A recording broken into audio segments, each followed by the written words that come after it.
Hola hermanos, muy buenas tardes, que tengan un excelente día.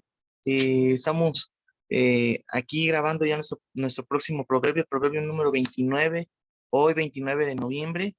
Estoy muy emocionado, la verdad estoy muy emocionado que ya vamos a terminar el libro de proverbios y gloria a Dios porque creo que también por ahí ya vamos a llegar en el devocional número 50 y eso realmente es de, es de gran bendición poder externar esta gratitud que yo tengo hacia con Dios y también para cada uno de ustedes. La verdad es de que los comentarios acerca de cómo ha ayudado los devocionales a su vida espiritual realmente animan para seguir adelante. Entonces, gracias a nuestro Señor y también pues muchas gracias a ustedes por también andar al tanto de ellos, escucharlos, comentar.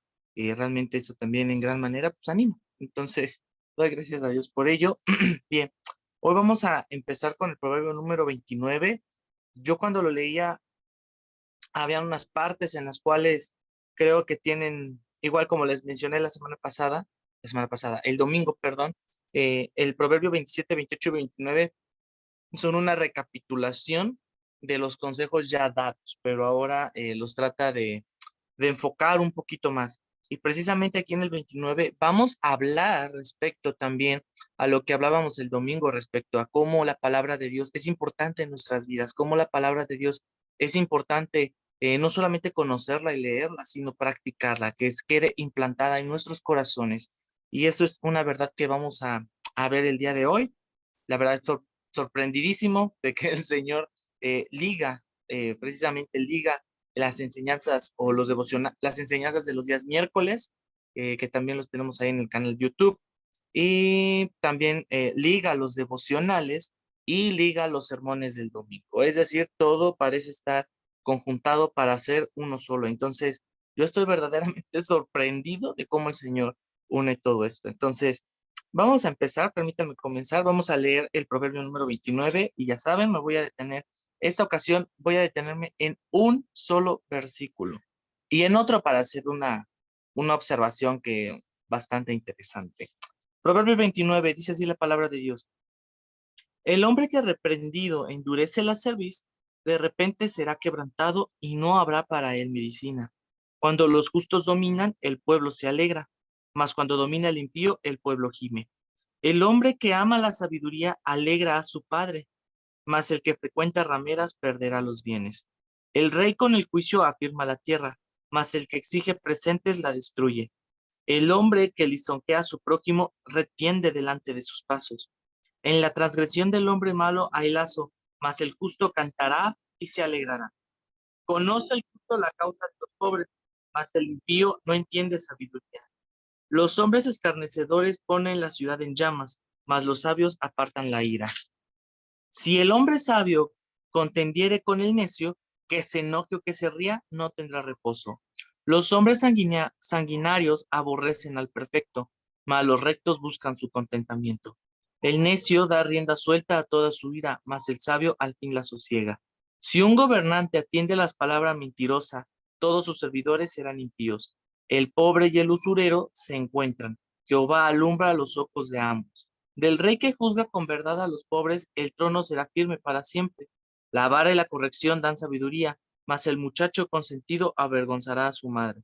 Cuando los impíos son muchos, mucha es la transgresión, mas los justos verán la ruina de ellos. Corrige a tu hijo y te dará descanso y dará alegría a tu alma.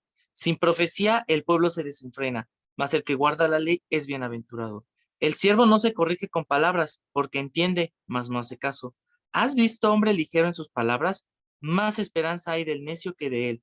El siervo mimado desde la niñez por su amo, a la postre será su heredero.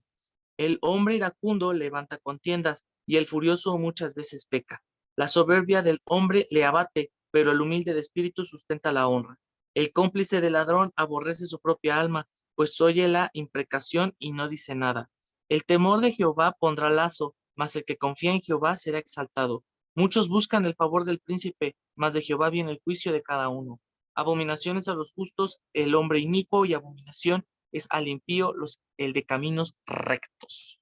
Gracias a Dios por la lectura de su palabra. Y bien, este proverbio, si se dan cuenta, hay ocasiones en la cual se dirige a multitudes, es decir, no se dirige a uno solo, sino, por ejemplo, ¿dónde podemos ver, dónde podemos ver esto? Por ejemplo, conoce el justo la causa de los pobres, mas el impío no entiende sabiduría. Los hombres escarnecedores ponen la ciudad en llamas, mas los sabios apartan la ira. Y también nos da un sentido, también hay un punto en el que nos habla como de gobernantes, nos habla como si se estuviera dirigiendo a gobernantes, por ejemplo. Perdón. Si un gobernante atiende la palabra mentirosa, todos sus servidores serán impíos. El pobre y el usurero se encuentran, Jehová alumbra los ojos de ambos. Del rey que juzga con verdad a los pobres, el trono será firme para siempre. Se dan cuenta, poco a poco, hay algunos en los cuales nos habla respecto como si hubiese algún gobernante y porque también nos maneja a los siervos, ¿no? El siervo no se corrige con palabras porque entiende, mas no hace caso. Y precisamente no es, no es algo loco o no es algo fuera de lo común pensar precisamente en que algunos de los proverbios pudieran haber sido aplicados cuando estuvo la época de los reyes en Israel. Si no recuerdas la época de los reyes, es la época que toma desde, desde el reinado del rey Saúl, desde que la época de los jueces, ahora sí que el pueblo dijo, porque queremos un rey. Precisamente desde ahí se levantan los reinados, se levanta, el pueblo levanta al rey Saúl, hace lo que hace con el pueblo, se asesina y después Dios levanta al rey David. Y de ahí el rey David muere, sale Salomón, ahí hay una guerra por el poder, sale Salomón y de ahí se van haciendo y de ahí se divide el reino en dos. Y del reino en dos, de ahí cada uno va tomando su camino hasta que fueron oprimidos a través del reino sirio y a través del reino babilónico, respectivamente. Entonces, eso es algo que nosotros podemos ver, todo eso es algo que nos narra el libro de los reyes y el libro de las crónicas. Y precisamente aquí hay algo bien interesante. Tal parece, y digo tal parece, que aquí hay una profecía por parte de Salomón. Déjame mencionártela. Cuando está, déjenme ver cuál es, el versículo 18, no, perdón, el 18, el versículo, el versículo 21, perdón.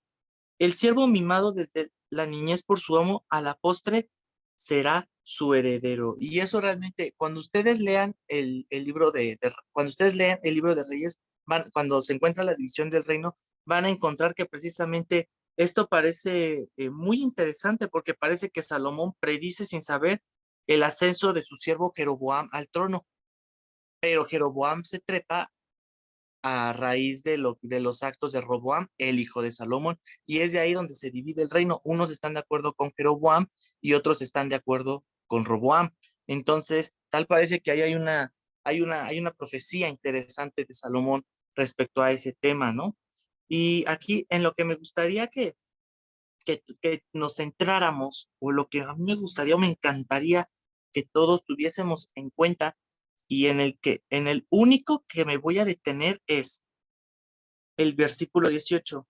Sin profecía, el pueblo se desenfrena, mas el que guarda la ley es bienaventurado. Y cuando nosotros mencionamos la profecía, nosotros podemos decir, ¿cómo puedo entender el tema de la profecía hoy en día? ¿Es necesario que alguien me diga mi futuro? ¿Es necesario que alguien me diga qué va a pasar conmigo? Claro, porque hoy en día los profetas solamente hablan de tres cosas: dinero, salud y amor. Entonces de ahí nos salen. ¿Es necesario que yo sepa todo eso? ¿A esa profecía se refiere? Precisamente el domingo hablábamos un poco respecto al tema de la palabra de Dios, hablábamos sobre qué es la palabra de Dios. Y no voy a profundizar porque eso lo hicimos el domingo, pero pues nada más voy a retomar la idea inicial. Lo que era considerado la palabra de Dios en los tiempos del Antiguo Testamento eran los profetas, porque eran, por así decirlo, eran los portavoces de Dios, es decir, ellos decían lo que Dios quería, es decir, daban la palabra de Dios. De ahí entonces surge este tema de la palabra de Dios. Los profetas anunciaban que la palabra de Dios, y siempre la palabra de Dios era apuntar al Mesías, apuntar a nuestro Señor Jesucristo. Y precisamente la profecía nosotros la podemos entender como la palabra de Dios. Y aquí en este versículo no podemos entender como profecía por saber el futuro, No podemos entender profecía por adivinar qué es lo que va a ocurrir después. También lo llegaron a hacer los profetas en su tiempo, pero en este versículo no nos estamos refiriendo a ellos, nos estamos refiriendo a la profundidad de ello, que es lo que Dios habla, lo que Dios dice. Y precisamente aquí, sin profecía, el pueblo se desenfrena, más el que guarda la ley es bienaventurado. Ahora, también habíamos hablado que también la palabra de Dios no es solamente el Antiguo Testamento, los profetas, sino también las enseñanzas de Cristo es palabra de Dios, y ahí es por decirla directa, las enseñanzas de los apóstoles también es palabra de Dios. Entonces, se dan cuenta, todo ello, todo este conjunto es palabra de Dios. Por ende, nosotros mencionamos que este sagrado libro, perdón, la palabra de la Biblia es la palabra de Dios, no contiene palabra de Dios, es la palabra de Dios, porque es las enseñanzas de Jesucristo mismo. Y ahí es donde me quiero detener. Sin profecía el pueblo se desenfrena. ¿Por qué no lo entendemos como sin la palabra de Dios el pueblo se desenfrena? Y hermanos, eso es una realidad. Sin la palabra de Dios los pueblos se desenfrenan. Nosotros lo podemos ver actualmente. ¿Cuántas veces muchos países han sacado la palabra de Dios, han sacado las enseñanzas de la palabra de Dios y ha ocasionado un verdadero caos en sus naciones? ¿Cuántos países no se han olvidado de las enseñanzas de la palabra de Dios y han ido al precipicio? Por ejemplo, déjame comentarte algo bien interesante. ¿Sabías que en la redacción de nuestra Constitución, la de 1907, la originalita, fue centrada en la palabra de Dios?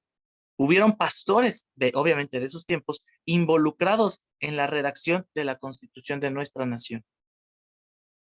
Y metieron también las enseñanzas de la palabra de Dios en las leyes, en la Constitución de nuestra nación. Y lo que han hecho los gobernantes de ahora, que ha sido arrancar las partes de la palabra de Dios de nuestra Constitución, de las leyes que rijan nuestra nación. Y yo no voy a decir nada, nada más voy a poner una pregunta. ¿Nuestra nación ha mejorado o ha decaído? Porque precisamente hablábamos, la palabra de Dios muchas veces nos va a confortar, sí, pero también muchas veces nos va a reprender, muchas veces nos va a exhortar, muchas veces hablábamos, es ese espejo incómodo en el cual nos vemos y nos vemos todos los defectos, podemos ver todos los defectos que nosotros tenemos a la luz de leerla, todos los defectos, pero todo eso Dios lo hace con un fin, que es corregir nuestros caminos. Y tan solo vamos a mencionar, desde que, si podemos notar, siempre la sociedad nunca ha ido para arriba, ha declinado, a raíz de querer sacar los preceptos y los conceptos de Dios de las naciones. Y déjame decirte, eso es algo muy triste, porque precisamente hoy vivimos en una etapa en la que todos hacen lo que quieran, cada quien hace lo que quiera, la corrupción está al 100. Todos estos movimientos de los derechos LGBT también han precedido a muchos actos delictivos. Feminismo, todo ello ha precedido a actos delictivos también. Y eso yo no, yo al menos yo no he visto un alza en nuestra sociedad, yo he visto un declinamiento porque nos hemos olvidado de la palabra de Dios. Y ese es el ejemplo claro en el cual podemos ver que sin profecía o sin la palabra de Dios, los pueblos se desenfrenan, el pueblo se desenfrena. También nosotros como Grey de Dios, cuando nos apartamos de la ley de Dios, nos desenfrenamos y hacemos un espectáculo no solamente en nuestras vidas, de lo que nosotros podemos llamar el servicio a Dios, pero realmente eso es realmente eso es abominable a sus ojos, porque no es lo que Él nos enseñó. ¿Ven? Entonces, quiero que nos quedemos con ello, hermanos, y, en verdad, hermanos, espero que todos eh, eh, tomemos en cuenta esta parte de que la palabra de Dios no solamente quede nada más en el pensamiento, sino que la pongamos a prueba. Y déjame terminar con el versículo 27. Abominaciones a los justos el hombre inicuo, y abominaciones al impío el de caminos rectos. Es decir, cada uno prefiere sus caminos. Cada uno prefiere los caminos que son de su condición. Porque el justo no le van a gustar los caminos inicuos, y al impío no le van a gustar los caminos rectos. Entonces, hermanos, seamos el primero, el cual que seamos estos justos, que nuestros caminos o que no nos gusten los caminos de los inicuos. Amén. Bueno, hermanos, pues espero que esto haya sido de bendición para cada uno de ustedes. Realmente ahí recuerden siempre la observación que les doy. Ojo, yo les digo en todo el amor, ya no hay nueva revelación. La revelación completa es esta. Ya no hay nueva revelación. Ahora sí que la revelación se cerró. Se cerró desde que está el Apocalipsis, se cerró la revelación, pero sí hay iluminación en lo que nosotros leemos. Entonces, hermanos, lean sus Biblias, cada uno lea el proverbio correspondiente y también analicen y pídanle a Dios esa iluminación, que nos dote de esa iluminación para poder entender los preceptos que Él quiera que entendamos, las verdades bíblicas que Él quiera que entendamos. Amén. Entonces, hermanos, un placer haber compartido este devocional con ustedes. Les mando un caluroso abrazo. Que Dios me los bendiga y bueno, pues ahí estamos al tanto para lo que necesiten. Un cordial saludo.